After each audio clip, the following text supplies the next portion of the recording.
Hey, folks, today is Friday, November 8th, 2019. Roland Martin Unfiltered, broadcasting live from the second annual Luxe Jazz Experience in Los Cabos, Mexico. As you see, folks are already assembling. The concert's going to be beginning shortly, but we still got a great show for you, folks.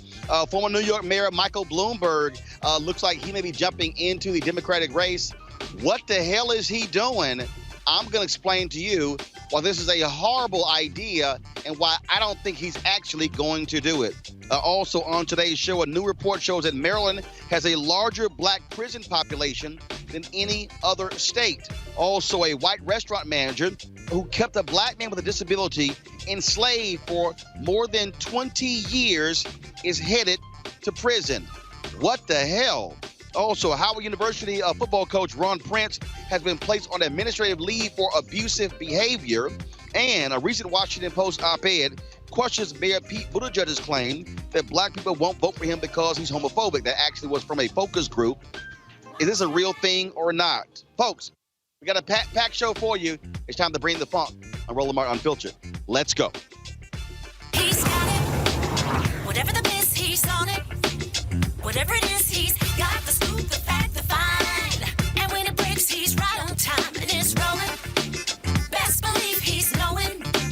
Putting it down from sports to news to politics. With entertainment just for kicks, he's rolling. It's on go, y'all. It's Roland Martin, Rolling with Roland now. He's funky, he's fresh, he's real, the best, you know he's Roland Martin now.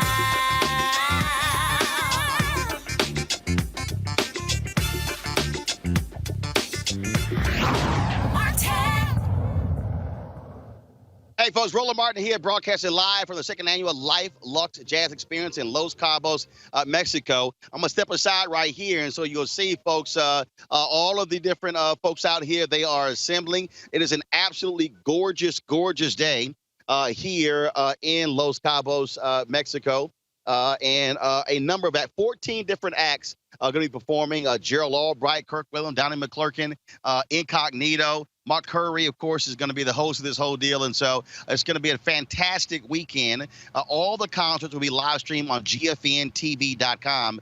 GFNTV.com. It's not too late for you to get your live streaming pass. Simply go to GFNTV.com to get your $10.99 live streaming pass. So every concert, all of the concerts, you will be able to actually watch live as it happens here in Los Cabos, Mexico. And so we're certainly glad to be here and glad that they're one of the partners for Roland Martin Unfiltered. Let's get on with the news of the day. Former New York City Mayor Mike Bloomberg last night made the moves to announce that he is going to be filing for the Alabama primary.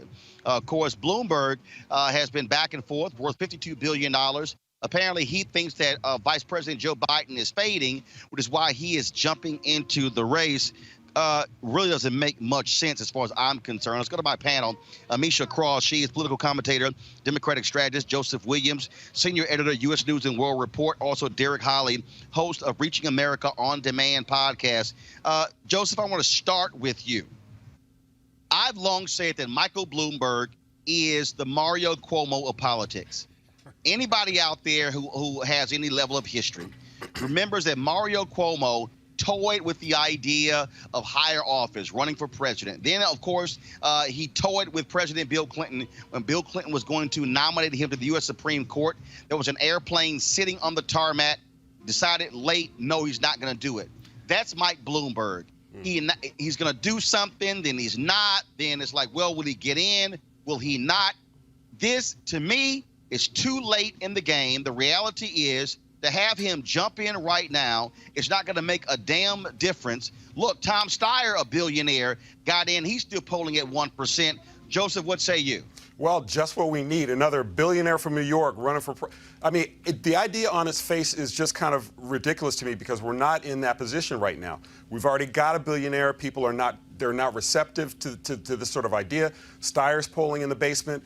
Bloomberg, who is his constituency? Who is he looking to lure?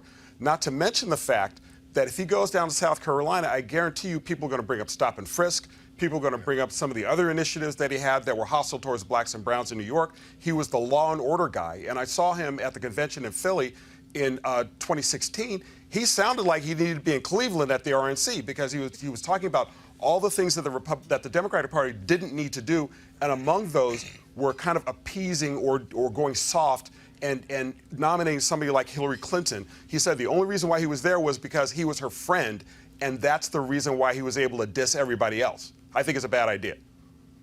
Misha Cross, this is very simple, and that is Mike Bloomberg is a horrible choice to even be a Democratic nominee. The reality, will he appeal to independents? Will he appeal to moderates? Sure, but look at John Huntsman. John Huntsman could have been a great general election candidate, but he couldn't get through the primary. There is no way in hell Mike Bloomberg is going to be able to get through the Democratic primary.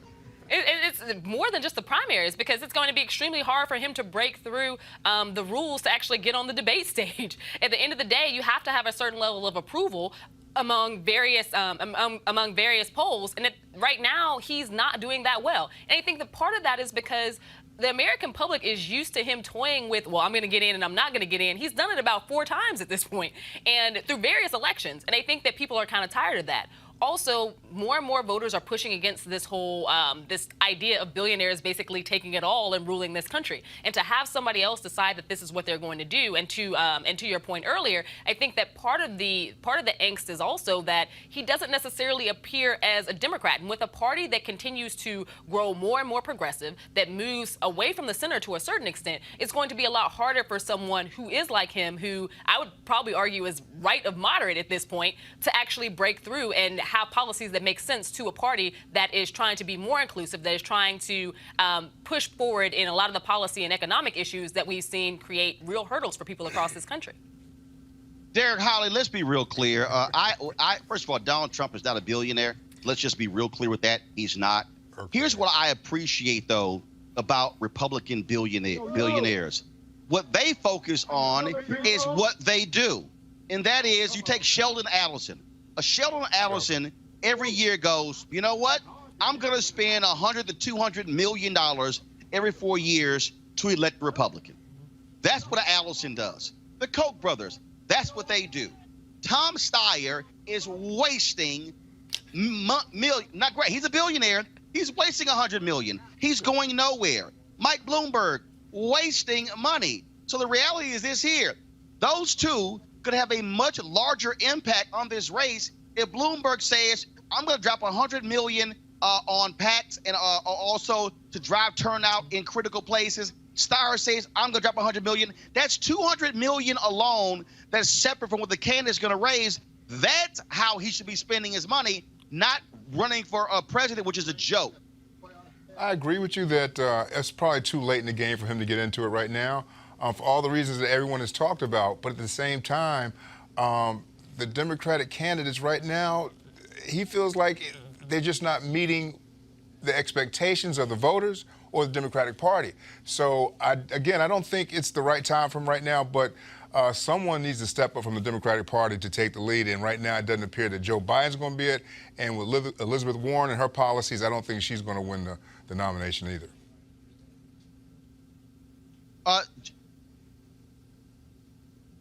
Joseph, I think, first of all, now I heard Derek at the end there. Joseph, that's the real deal here. That is, how do you impact a race? You impact it with those dollars. Again, running is nuts. Look, the field is set, okay? And let's be clear. Stack, a whole bunch of other people, they're going to be going out. They're not going anywhere. What's going to be happening, real healers, is that, look, the top 3 right now, Warren, Sanders, Biden. That's it. Bloomberg, you're not going to be in the top 3. It's not going to happen. He won't. Well, it's not going to happen, but also I think that point is legit, and I think it needs to be made in one of these two guys' ears that, listen, why not take that money and drop it on Get Out the Vote? Why not take that money and use it to lobby for repeal of some of these voter ID laws? If you really think you look in the mirror and see a president, you know, reality check is going to be hard for you. And also, not to mention the fact that a lot of this cash that they're burning, you know, yeah, they find in their sofa cushions or whatever, you know, that's all well and good. But do you really want to make an impact? And do you really think that the field is so bad I mean, keep in mind, we had a Republican field that was almost as big, and we ended up with Donald Trump.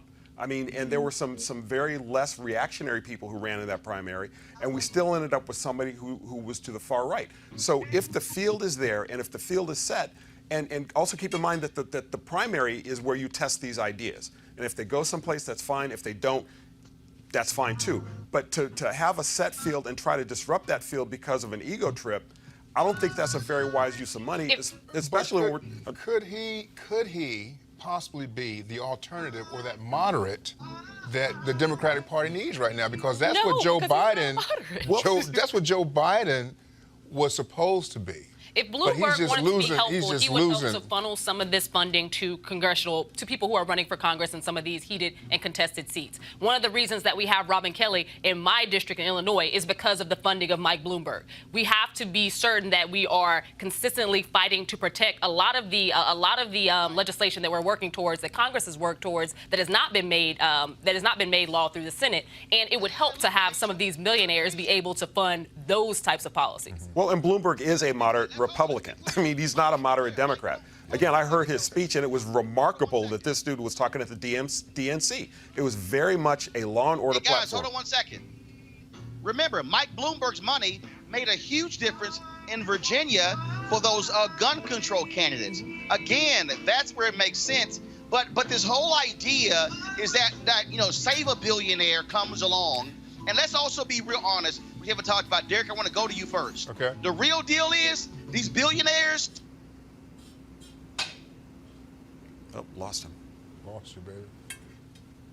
Where'd you go, Roland?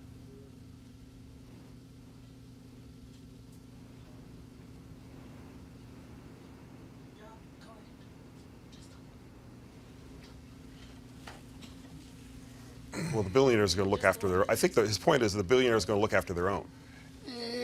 Yeah, but one thing about Bloomberg, I noticed earlier today, he just became he was a registered Republican until last year, midterm elections, he registered as a Democrat.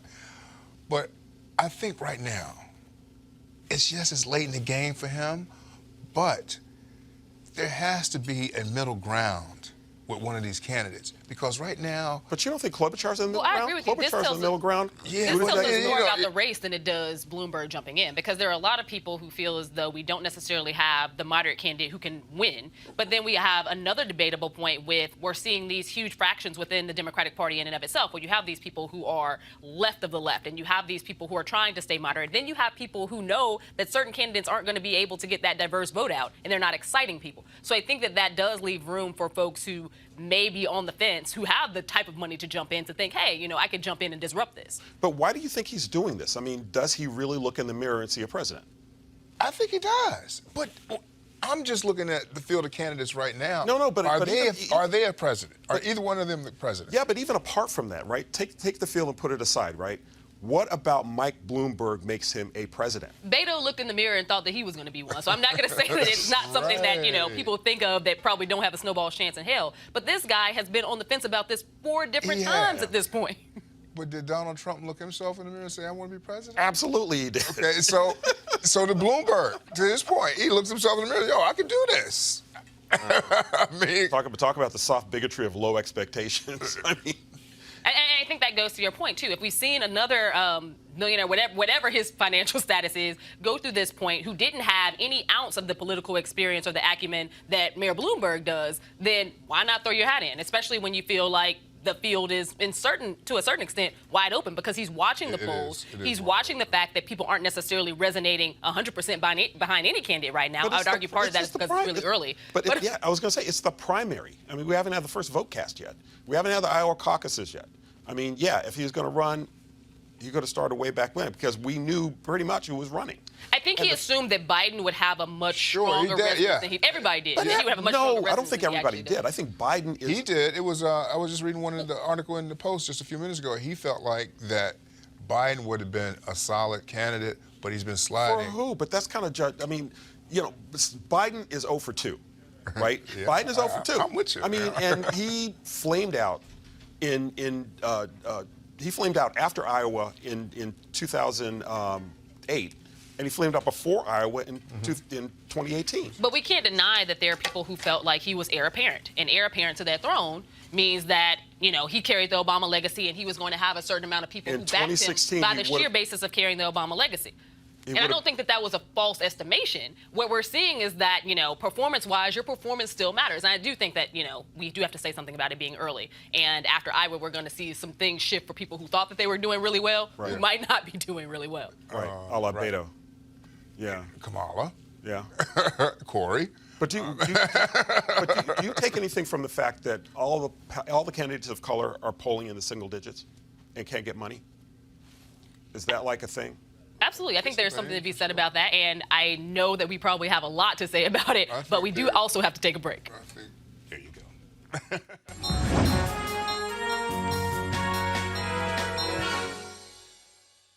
Child care now! Child care now! Child care now! Child care providers do some of our most important work. They create safe places where children can learn and grow. They give parents peace of mind. They are helping raise the next generation. If anyone deserves a voice on the job, it's them, because their voice is our children's voice. For too long, you've been undervalued. For too long, you have been overworked. Well, that stops today, because you now have a seat at the table.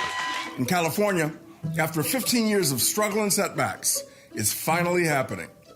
The governor recently signed historic legislation empowering 40,000 in-home child care workers with collective bargaining rights. These skilled professionals will now get the respect they've earned for the essential work they do. They will have the opportunity to stand together in a strong union. Child care providers take pride in their challenging work, and they are fiercely dedicated. Many stay open 24 hours a day to accommodate parents who do shift work. But some make as little as $5 to $8 per hour. And many are forced to rely on public assistance just to pay the bills each month. They deserve better. The kids whose lives they enrich deserve better. With collective bargaining rights, child care workers will be able to raise their pay, negotiating higher reimbursement rates and better benefits. They can get the tools they need to do their jobs even better. They can fix a broken system and move us closer to child care for all. This will be the largest organizing campaign in the country. Child care providers have been uniting and mobilizing with their co-workers across California since 2003. Now, at long last, they will have the freedom to form a union, to build power together, to speak up together for themselves and the families they serve. You want to check out Roland Martin Unfiltered? YouTube.com/Roland S. Martin. And subscribe to our YouTube channel. There's only one daily digital show out here that keeps it black and keep it real. It's Roland Martin Unfiltered. See that name right there? Roland Martin Unfiltered. Like, share, and subscribe to our YouTube channel. That's youtube.com/Roland S. Martin. And don't forget to turn on your notifications so when we go live, you'll know it. You want to support Roland Martin Unfiltered? Be sure to join our Bring the Funk fan club. Every dollar that you give to us supports our daily digital show. There's only one daily digital show out here that keeps it black and keep it real. It's Roland Martin Unfiltered. Support the Roland Martin Unfiltered daily digital show by going to RolandMartinUnfiltered.com. Our goal is to get 20,000 of our fans contributing $50 each for the whole year. You can make this possible. RolandMartinUnfiltered.com. When you're live, changes happen and plot twists. I'm your host now. So a recent report released by the Justice Policy Institute shows that Maryland has a higher number of black prisoners than any other state. More than 70% of Maryland's prison population was black in 2018, compared with 31% of the state population. That rate is far higher than the next closest states, Mississippi, South Carolina, and Georgia. Joining us to talk more about racial disparities in prison is Mark Schindler, Executive Director of the Justice Policy Institute. Good evening. How are you? Pretty good. So, Mark, we really want to know, I have a little bit of a deep dive into what the differences are in Maryland and why Maryland is ranking so high in this.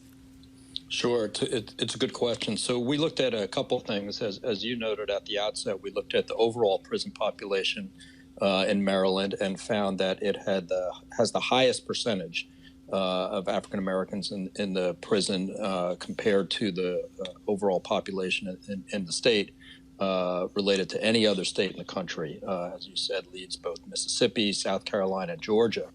And we've been doing a lot of work in Maryland at JPI for about 20 years now. So this, in some ways, doesn't surprise us, but we thought it was important to highlight. We also looked at a particular subset of that population, and that's the people who are serving the longest terms, longest sentences in Maryland. And we found that of the people serving the longest terms, there was a very high proportion of young African-American males. In fact, the highest proportion in the country of those who went into prison when they were under the age of 25, which we refer to and others around the country are now referring to as the emerging adult population. And do you see any levels of advocacy to help to not only raise awareness, but also to help people understand how detrimental this is? Because these numbers are really shocking. When I look at them and we compare them to some states across the country that we know have astronomical rates of African Americans in prison, we don't think of Mississippi as someplace that would ever be comparative to Maryland, a state that most people see as a lot more progressive. What do you see on the ground in terms of people getting involved, pushing towards getting more action around and understanding of just how dire the situation is?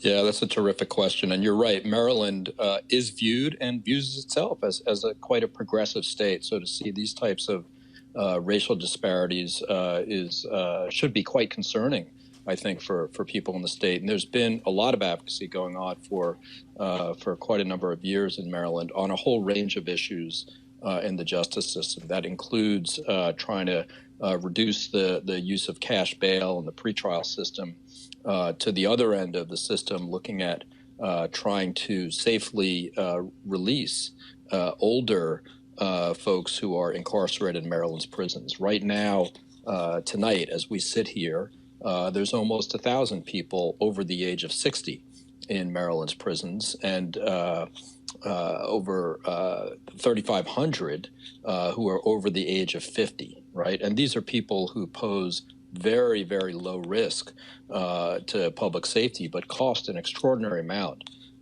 to incarcerate. So there's been advocacy in that area as well to try to really pressure the state to think about doing things a different way.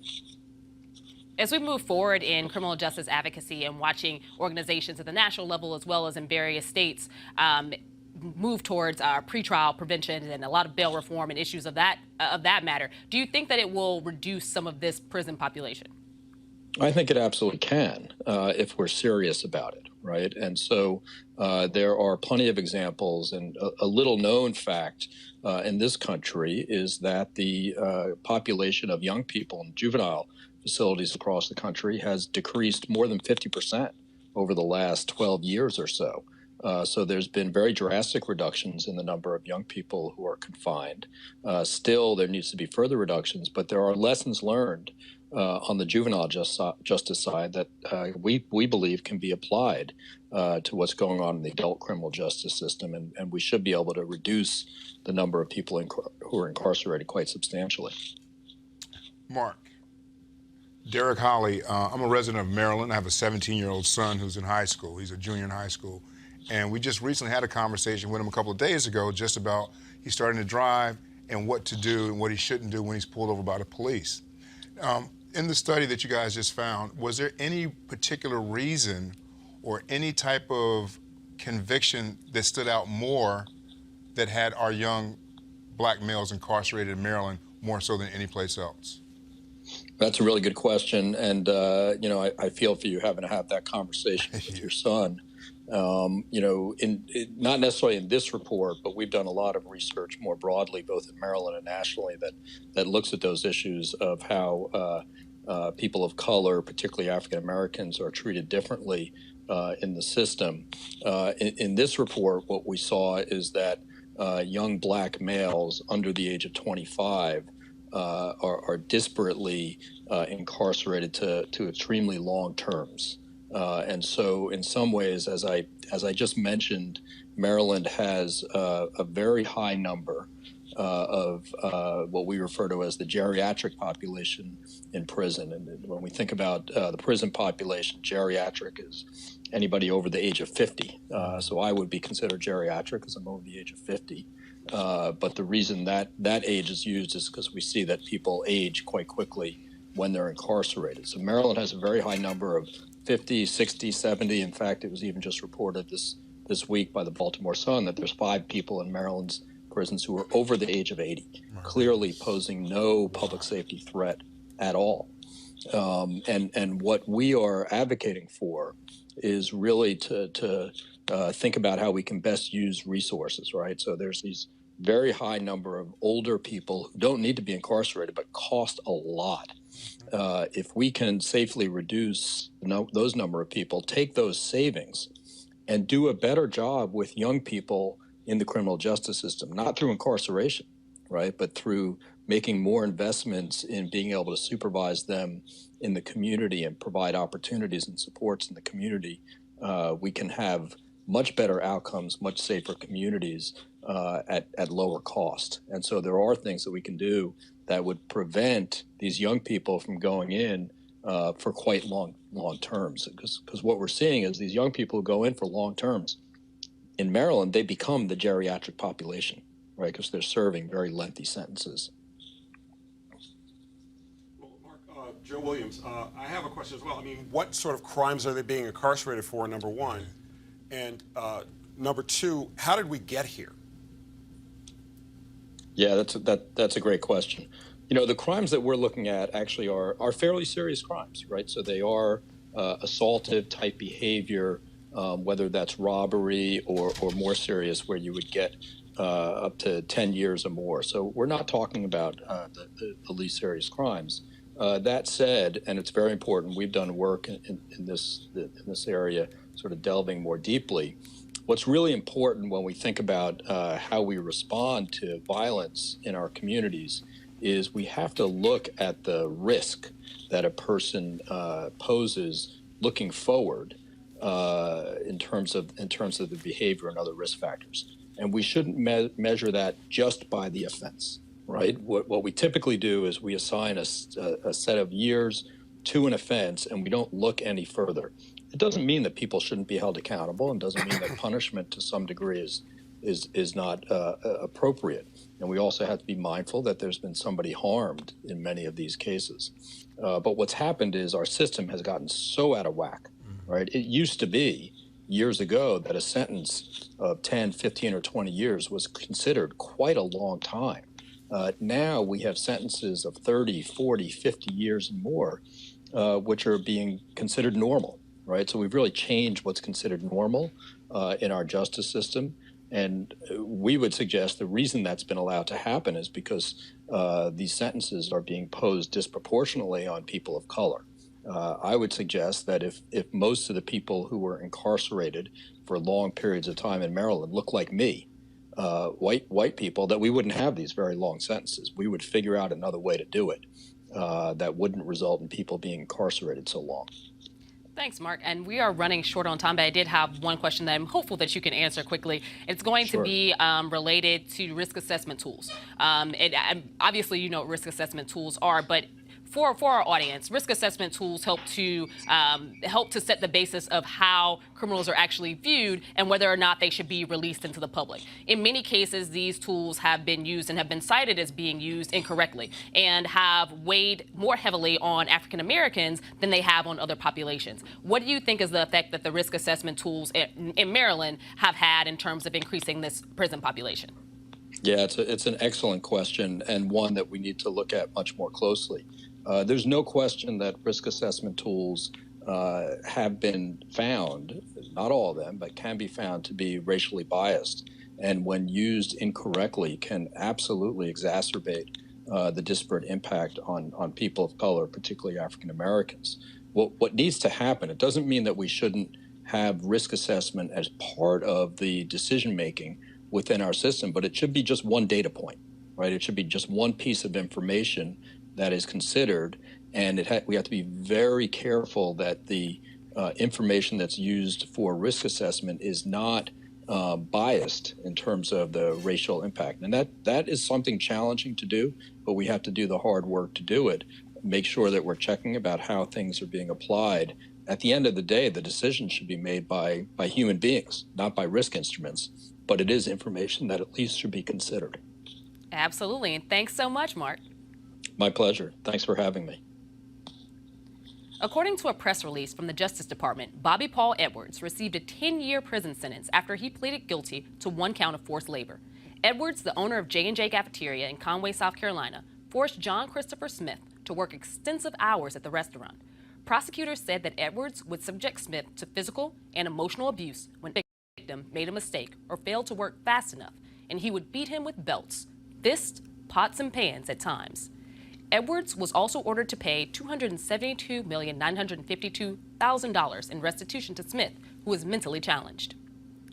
Now we're going to hear from our panel on why this is a problem, how this happened in America, and how we could stop this from happening in the future. I think the bigger question is, how did it happen? And did this guy not have any family members or anybody that, a brother or sister or someone who could step in at some point and see that this was taking place? And for it to go on so long, I'm confused how it happened and how it took place for as long as it did. Well, I think that one of the reasons that occurs to me is that he's a disposable person, right? I mean, we have people who are mentally disabled all the time. I mean, they're wandering around on the streets every day, they're on the metro, and these are people who are not being tracked. They're disposable people. You know, they disappear. It's like they never even existed. So I can understand intellectually how it happens. Sure. How it happens in the United States is another question entirely, right? But even more than that, 20 years of this man's life, and he gets $272 million. $272,000, wasn't it? Yeah, $272,000 and only 10 years in jail. I mean, it's absurd. Yeah. I think there's a certain level of frustration there. I appreciate your point on this being a population that people don't necessarily always follow up on, check up on, and really pay much attention to. Which is why he abused him in the first place, because he knew nobody would check on him. And I think that that's something that we have to remember, especially with those who are disabled, those who have mental health issues, and all of these other things. I personally have an older brother who has a developmental disability. Even though he is 36, he has the mental capacity of a 12-year-old. So when you're talking about people who are often employed in restaurants like this, or in organizations that literally seek to employ those who many times have these developmental or other disabilities, they do so under the code of they're helping them with their, with their development. They're helping them to actually maintain a job. But sometimes they do not treat them well. And I think that this is a very egregious case. But this happens, maybe not the slavery aspect of what was happening here, but those levels of abuses at various levels happen across the country every day for those of the disabled population. And again, I understand how this population can sometimes be, no one's following up on them, that kind of thing, but it wasn't just him, it wasn't just the worker, but it was also the employer. And so for no one to intervene for 10 years and see all this taking place, I'm just wondering what else is happening in South Carolina right now. Well, there you go. That was going to be my next point. Is this is the guy who got caught, right? This is the one we know about, and probably somewhere else in America, probably somewhere else in South Carolina or even the South, there's another case like this that's happening. And we've had at least 2 of them in the last 10 years that I can think of. So this is the one we know about, and it's part and parcel because they're not checking up on it. They aren't having social service agencies have been cut to the bone, so they don't do due diligence like they used to. And that is also part of the problem, is that we don't have the staff to make sure that people like this man don't get abused. It's unfortunate. And thankfully we have this case that has been highlighted here, and I'm hopeful that it will get highlighted in other news programs as well, because people need to know that this goes on. I don't think that there is a logical push to see things change when people aren't aware of what's happening. And I agree with your point that if it's happening in South Carolina, it's happening in other places in the country. And we need to make sure that people are willing to stand in guard and be able to fight for it as well. In a Washington Post op-ed entitled "The Ugly Lie About Black Voters and Pete Buttigieg," writer Jonathan Capehart reminds readers that African Americans have evolved on LGBTQ equality just like everyone else. According to the Pew Research Center, only 29% of blacks supported same-sex marriage in 2009. 10 years later, a majority, 51%, now does. Sure, that's lower than any other ethnic group, but not significantly so. Also citing that gap contributes to the intellectual laziness on this matter, especially while ignoring other relevant data points. So is black homophobia even a thing? Absolutely, it's a thing. And I'm not, you can look at the Pew Research and all that kind of stuff. I mean, I think in this poll, they only had a small number of black people that they polled for this. And you're talking about the focus group. Right, the focus group. What was it, 14 people? Yeah, it was a very small sample. What kind of results you gonna get for 14 people? I mean, the two of us are gonna disagree on something, right? So to say that, to use a pool of 14 people and to put this kind of research out, I think it's just false and misleading. Well, I think that there are a couple things going on. The first is that, it was a very small sample size, and that sample size does not speak for the entire African-American diaspora, right? This is just a small group of people. Does homophobia exist? In certain instances, yes, it does. Is it as widespread as it used to be? The numbers say it's not. But the second thing that occurs to me is that when it comes to politics, black people will vote for a three-headed alien if that three-headed alien stands for voting rights, affirmative action, and can help them get ahead and put this nonsense behind us of Trump. I mean, black people tend to vote in their interest. They do not know Pete Buttigieg, number one. Number two, what they know about him, they've heard about him kind of perhaps on the periphery. Number three, he really hasn't done a broad introduction of himself to black America. So, it's understandable that a small focus group would feel this way. But I think the larger point is that he has to introduce himself and demonstrate why people should vote for him. Not just the fact that he's a gay white man, but the fact that he is going to do something to improve their lives. Absolutely. And with that, we actually have Roland back. All right, folks, so we lost our signal here, but I'm back. Okay, let me deal with this issue here. How is Pete Buttigieg polling across the country? Low as hell. Okay, let's just be real clear, okay? Let's be real clear. There are black people who have run for school boards in America who have gotten more votes than Pete Buttigieg did. You're trying to go from being the mayor of South Bend, Indiana, who has never gotten, let me just be clear, and again, I'm not hating on Pete Buttigieg, I'm stating facts. Pete Buttigieg has never gotten more than 8,000 votes in elected office. 8,000. So we're talking about being a small town mayor who wants to be president of the United States, okay? White people don't know Pete Buttigieg. This ain't got jack to do with him being gay. Look, let's look at the polling numbers. Kamala Harris, she ain't gay. What is she polling at? Cory Booker, he ain't gay. What is he polling at? Sure? Julian Castro, he ain't gay. What the hell is he polling at? Sure? And so this is that BS game, and folks want to play because they want to say, oh, black people are more homophobic than white people. White folks go to church too. The bottom line is nobody knows this guy. And so you are not going to get the black vote if we don't know you. On this show, I have said, as Senator Kamala Harris and Senator Cory Booker made a mistake in not doing a full court split to black people in the last 3 years. You can't assume just because you're black and you're running for president, black people are going to vote for you. No. Black folks know Joe Biden more nationally, more than they know Senator Kamala Harris. Facts are facts.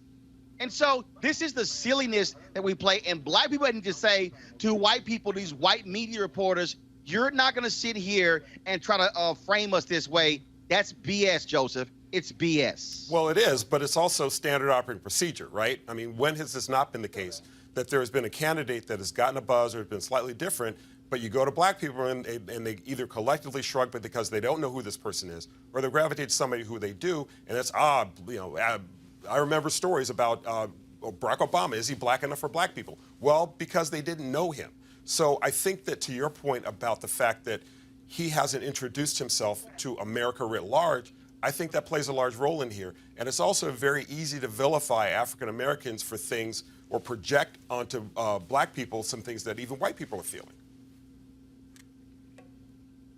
Look, I don't care what they got to say, Alicia. Pete Buttigieg knows he has an issue. And look, I've been talking to the Buttigieg campaign. I've had a conversation with him. He knows the issue here. And here's what happened here. The Buttigieg campaign said, hey, we didn't release this focus group. Somebody did. And so, again, this whole notion that – and here's the other piece. here's the other piece. Let me just go ahead and say this. Black people in South Carolina are not the only black people who are voting.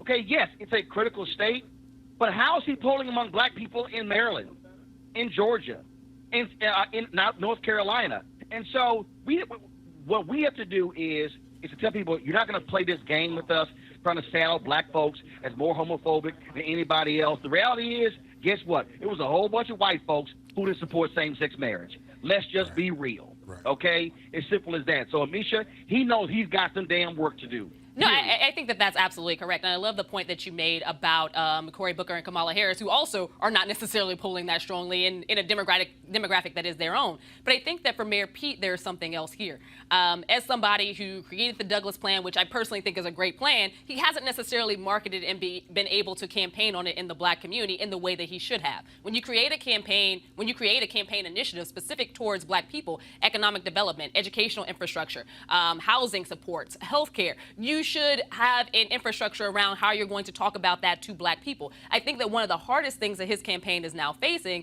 is that you're not going to make it in this election or beat Trump unless you have black support. And they may be coming around to this ideology a little bit too late, but putting it off and saying that this is because black people don't support LGBTQ individuals is completely ridiculous, because I don't think that there is any more upset about or angst against LGBTQ community individuals in the black community than there is outside of the black community. There are religious sects and religious people of all races and demographics who may carry within themselves some idea of a lesser approach or a lesser appreciation for it. But I think that overall, it has to do with what policies will work for black people. Black people are going to vote for the policies that help move our community forward. And at the end of the day, if you're not able to transmit those, to have conversations about those, to appear that you are moving along with the black community to help move things forward and to help to bridge a lot of the gaps that we see in a lot of our economic situations across this country, you're going to have a hard time.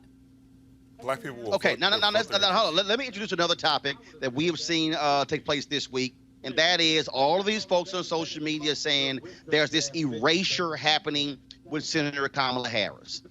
They say that Warren is getting all this attention and that people are ignoring Senator Kamala Harris. They talk about the fact that Higher Heights, a group represents 90,000 black women who endorsed Senator Kamala Harris. And then you had another group of about 100 activists who endorsed Senator Elizabeth Warren. Okay, Joseph, I want to go to you first, then I'm going to go to Amisha, then Derek. Here's the thing that I will say to people. This is the difference.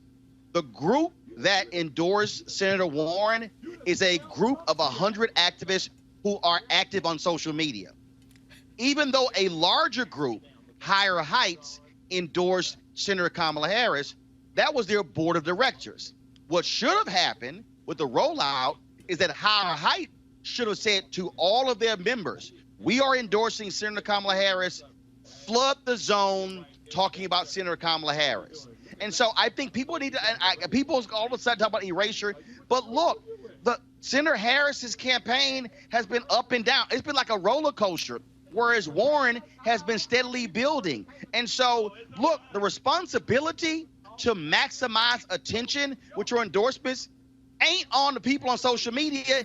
It's on the candidate and their campaign. Joseph. 2 months ago, she was as hot as can be. She had the moment with Joe Biden. She smacked him upside the head about busing. And then she was everywhere, right? And to go from everywhere to nowhere, that's kind of on the campaign a little bit, I think. I mean, there you go. Also, the fact that there's a different issue that's been kind of a bug in my bonnet, which is about how all the candidates of color are polling low. But she had her moment, and she needs to be more consistent. And that was the knock against her going in. Does she have the stamina? Does she have the approach? Does she have the organization for the long haul? Right. And I will say also one other thing is that we have not had a single vote cast yet. What I've been hearing is that her ground game is pretty good. Will it be good enough for her to win Iowa? We don't know. The proof is in the pudding. But I do think that the rollout should have been a lot more visible. If you've got that many African-American women who are voting a woman of color, that should have been everywhere. And Amisha, and that's what this boils down to. If you study both of these campaigns, this ain't got jack to do with who's black or who's a woman or who's white. The reality is the Warren campaign has been a lot steadier a lot smoother in terms of how they have been driving their narrative. The Harris campaign has not. Look, her biggest Achilles heel was the fact that she was a prosecutor. There you go. She didn't release a criminal justice plan until the Monday, the middle of September, to the week of the TSU debate. You went 5 months and didn't release a criminal justice plan. And so, a perfect example, this week, okay, she releases her education plan. All right, 10 hours in school. I'm sorry. No. Where's the live stream? No, but follow me here. On its merits, okay? yes. Where's the live stream of the Summit of Educators? Where's the event with teachers, with principals, with parents, with students? If that was going to be your key issue this week, how did you not flood the zone with it? I'm sorry. That's on the campaign. And so I hear people, but they got to stop all this. Oh, my God, they're trying to erase the black woman. No, you can't erase yourself. No, I agree with you 100%. I think that there's an easy trope for her to use to say that, things are harder, they're looking at her differently, she's being weighed differently in the media and in the spotlight because she's a black woman. Fact of the matter is, she has not run a steady campaign. She's run a campaign that's been flimsy at times, that has been even worse at others. And I agree with you. When you release something that is as specific as this and as large as this education proposal she just did, we're coming off of a 10-day teacher strike in Chicago. Can we not have teachers who are actually on those picket lines be voices for this? Can we not have the CEO of the National Teachers Union actually be there? Because at the end of the day, she endorsed that actual plan. But if you don't endorse it in terms of commercials, if social media doesn't hear it, nobody really cares. Kamala's campaign released a statement, but that was it. So I think that part of this is them not really having the campaign infrastructure that actually makes sense at the level she's trying to run at. And there's no comparison for me right now between her campaign and Warren's. One was out of the gate, I'm a winning horse and I'm going to keep striving until I get there. The other one was kind of teetering from the beginning, had a moment of shine with Joe Biden in the second debate, and has completely fallen apart ever since. So I think that right now, she's smart to restructure. She's letting go of a lot of people. She's deciding that, she needs to have different top brass staff, but it may or may not be too late. Derek, at the end of the day, when you run, you're gonna deal with bumps, okay? Warren dealt with the Pocahontas bump at the beginning of her campaign, but it's been a steady build. All of these people, and let me say this again, to all these people who are out here saying, Warren is the white woman getting more attention, let me remind you, the first two town halls, not the first two town halls, of the first town halls that were on CNN and MSNBC, the two highest were involving Senator Kamala Harris. Her campaign did not build on that. That's the problem, folks. And I think they now are trying to correct that. The question is, can they do it? The next debate, Derek, is November 20th. She is going to be at Tyler Perry Studio in Atlanta. Let me be clear. She's got to come out a hell of a lot stronger than she was in the TSU debate. She's going to have to come out smoking hot in November 20th debate. That's what she needs to do. Yeah, I agree with you. And I think right now she could possibly be campaigning for vice president. And so I look at her, she's polling right now. She's shutting down different offices. She just shut down New Hampshire, and she shut down a couple of other offices right now. And I just don't think, I look at her as a prosecutor, Roland, and I look at her record in terms of what she did out there in terms of just locking up African Americans when she targeted them, the parents of truant students. And so when I look at her record that way, and it's not just her dropping the ball with her campaign, it's also her record. And I think a lot of people have looked at that over the last few months, which has also caused her to have a lapse in the polls right now. Hey, all I'm saying, everybody out there talking about erasure, no, that's on the campaign. You got to do what you got to do. First of all, folks, let me thank Derek, Joseph, and Amisha for being with us today. Sorry we lost the signal there. Again, we are here at the second annual Luxe Jazz Festival taking place here in Cabo. And so what's happening right now is, let me step aside. What's happening right now is Mark Curry, he's out here somewhere. He's walking around. He's walking around, sitting here, talking to folks. You see him right there. And so we've been here since yesterday.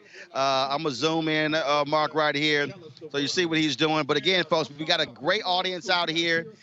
14 days we're here. 14 days. I know I'm zooming out real fast, but 14 days, 14 acts, 3 days. If you want to watch the live stream, folks, what you should do is go to gfntv.com, and you can actually see the live stream. $10.99 for that live stream pass, and so that's what you should do. And so, folks, it has been great. I'm going to be back in studio next week. We've got the HBCU debate taking place, the HBCU rally taking place on the campus of, outside in Annapolis at the state capitol, trying to fight for funding for those 4 HBCUs. And so we are so glad to be here. We got a lot of things that are going on. We appreciate all of your support. If you want to support Roland Martin Unfiltered, all you got to do is go to RolandMartinUnfiltered.com. And then what you can do is you can join our Bring the Funk fan club. Every single dollar that you give goes to support what we do, as we, of course, cover the issues that matter to you. And so we always end the show. We always end the show by rolling the credits of the people who have supported us. And so you can give via Cash App, you can via PayPal, or register as well. And so look forward to seeing all of you.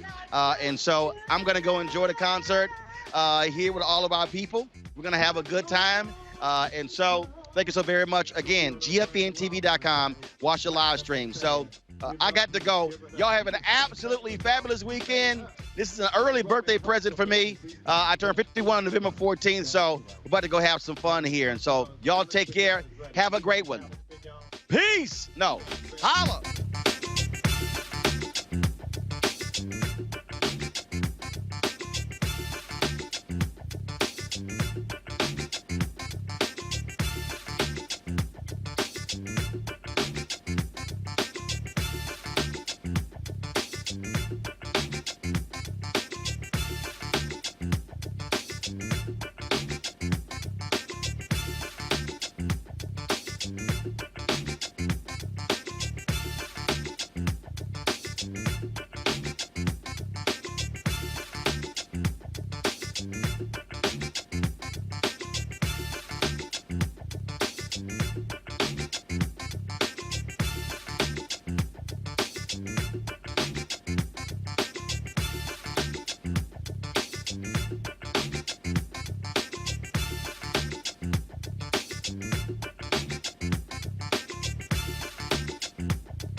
You want to check out Roland Martin Unfiltered? YouTube.com/Roland S. Martin. And subscribe to our YouTube channel. There's only one daily digital show out here that keeps it black and keep it real. It's Roland Martin Unfiltered. See that name right there? Roland Martin Unfiltered. Like, share, and subscribe to our YouTube channel. That's YouTube.com/Roland S. Martin. And don't forget to turn on your notifications so when we go live, you'll know it.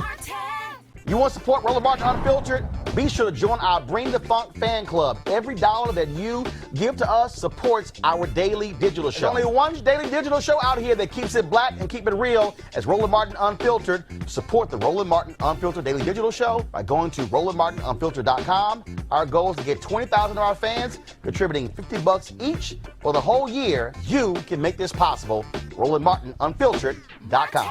This is Diala Riddle, and you're watching Roland Martin Unfiltered. Stay woke. This is Director X, the director of Superfly on the red carpet, or the black carpet, and you're watching Roland Martin Unfiltered. Yo, what up, y'all? This is Jay Ellis, and you're watching Roland Martin Unfiltered. Hi, I'm Chaley Rose, and you're watching Roland Martin Unfiltered. I'm Lex Scott Davis, and you are watching Roland Martin Unfiltered. Hey, what's up, y'all? It's your boy Jacob Lattimore, and you're now watching Roland Martin right now.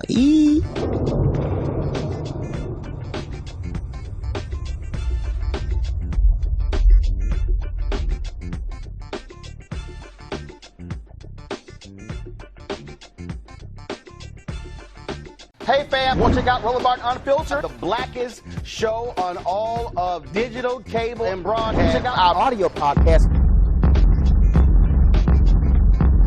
There's only one daily digital show out here that keeps it black and keep it real. It's Roland Martin Unfiltered. Press play.